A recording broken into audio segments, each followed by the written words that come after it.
Good afternoon, everyone. And I'd like to introduce my colleagues here, the chair and vice chair of the GM Master Bargaining Committee at Unifor, Jason Gale and Trevor Longpre.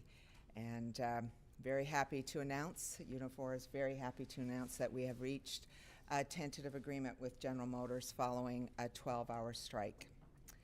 And second to that, that we have met a pattern agreement that we established with Ford Motor Company a couple of weeks ago, which really is critical to building and having worker power, particularly across the auto sector. I want to start by saying how very proud I am of our members at Local 222, 199, and 636, who work at Oshawa Assembly, St. Catharines Powertrain Facility, and of course in Woodstock at our Parts Distribution Center. They absolutely understood the importance of reaching this pattern agreement for the membership, and they absolutely were willing to fight for it. I also want to thank the outstanding Master Bargaining Committee for their full support, encouragement, and leadership these past few days. Their resolve really empowered our union and our members to reach this agreement today. They too knew the importance of getting a pattern agreement that had been reached, as you know, with Ford Motor Company 2 weeks ago. When there was no deal at midnight last night, we had no choice as a union but to show General Motors how serious we were about meeting this tentative pattern agreement. And we knew that getting this pattern was going to be an uphill battle because of the economic significance of the Ford agreement. The greatest wage increases that we've ever bargained in the auto sector in Canada. The first improvements to pension plans in over 15 years. An ability to have supports for our members through the EV transition, and of course, investments as well.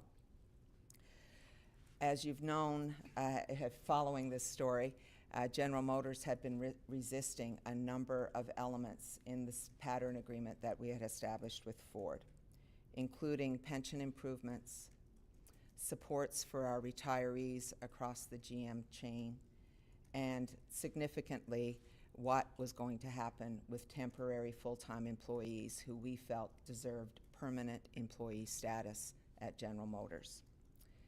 So we had to shut down two of their most critical and powerful parts of their chain in North America in order to reach this deal, which was achieved earlier today.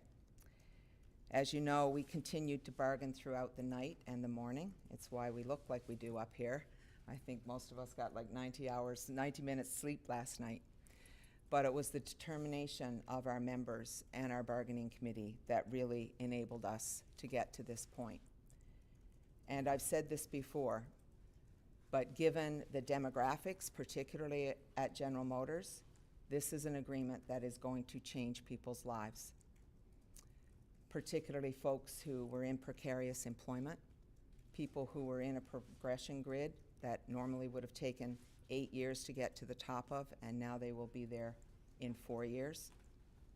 They'll be able to support their families and be the kind of contributors to their community that they would want to be. This is very important to us as a union. It's important to bargain collective agreements that lift everybody up, and that's what we did here. Our next steps, obviously, will be to bring this agreement, this tentative agreement, to our members, and we'll be doing that in the coming days so that they can vote on it. And we look forward to doing that. Any questions? Why do you think it was so hard with General Motors where it seemed relatively, from the outside, simple with Ford? Oh my God, there was nothing simple with Ford. Are you kidding me? We had to do a 24-hour extension to get a deal, and after threatening to shut down their engine facility, obviously, in Windsor, which was critical to their North American operations in that it builds engines for the Ford F-150, which is obviously one of Ford's biggest money makers. The same way that Jason's crew build the Silverados in Oshawa, which are very, very important to the GM chain. And you know, sometimes you have to take these tactics. Sometimes we have to exercise our right to strike in order to get the kind of collective agreement that our members deserve. And that's what we did here. Particularly with General Motors, I would say to you that pattern is never an easy thing to achieve. It's why we fight for it every single time. No company likes to have the terms and conditions of their workplace dictated by an agreement that you've reached with somebody else. And in this case, the demographics at General Motors meant that we had a lot of young people in this progression grid, a lot of new hires who were going to do significantly well, 50 and 60% wage increases over the term of this 3-year agreement. So yeah, they were fighting, kicking and screaming, and we knew what was possible here. We knew our members deserved this, and we were willing to fight for it. So base hourly wage increases for production and skilled trades, can you tell us what those are like? Yeah, we have a whole list here. We have a whole list. Obviously, it'll depend on where you are in the grid, but the starting rate will go to just under $30 an hour. And by the end of the collective agreement with COLA roll-in, which is cost of living support, it'll be at $46 an hour plus for production workers, and much higher than that, obviously, for our skilled trades members.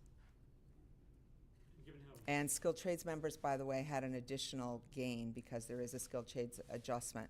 So for most of them, over the collective agreement, they would be receiving 25% wage increase.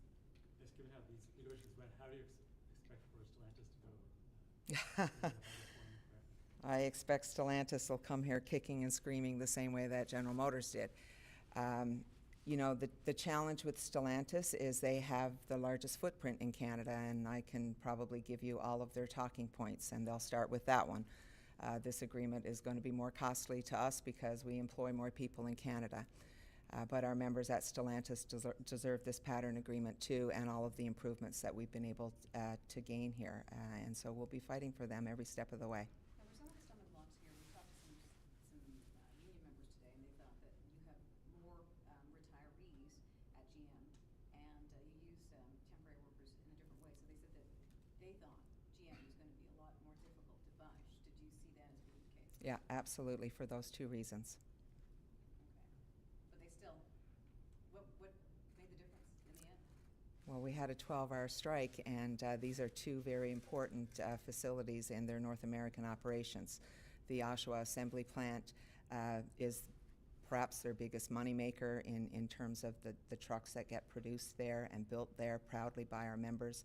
And of course, in Trevor's facility, powertrains, engines that supply a number of plants in the United States.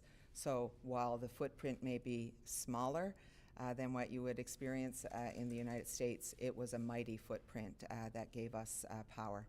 And now you're getting rid of the full-time temporary classification? Yeah, over the 3-year agreement, all of the current full-time temporary workers will be transitioned into permanent status, which is huge.